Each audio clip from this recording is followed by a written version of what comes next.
pač nekatere napake, ki smo videli pri teh Škotskih, bomo morali popraviti in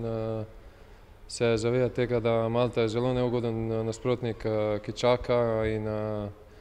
na svoje priložnosti, na kontre in tega bomo morali biti veliko pazljivi. Ja, seveda, proti takim ekipam, ki se zaprejo od zadaj in imajo tako rekoč bunker,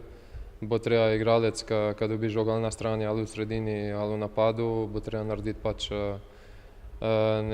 neko premoč in ena na ena bo treba delati, ker drugače, če bomo žogo vrteli okoli in okoli, ne bomo nič naredili iz tega. Vemo, da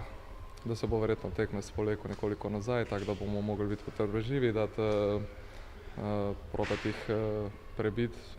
po sredini, po strani, ne vem, bomo mogli se dobro pripraviti, ker jaz mislim, da bo zelo pomembno, da zabijemo gol čim prej, da nam bo pa lažje igrati.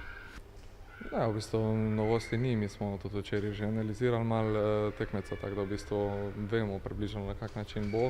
bo to vse skupaj izgledalo, tako da tako kot sem rekel, no, jaz mislim, da upam in želim si, da bomo čim prej dali gol, da nam bo pol nekoliko lažje, ker verjetno bo zelo težko prebiti ta njihov bunker, ampak vse tako, kot pravim, moramo zadeti čim prej.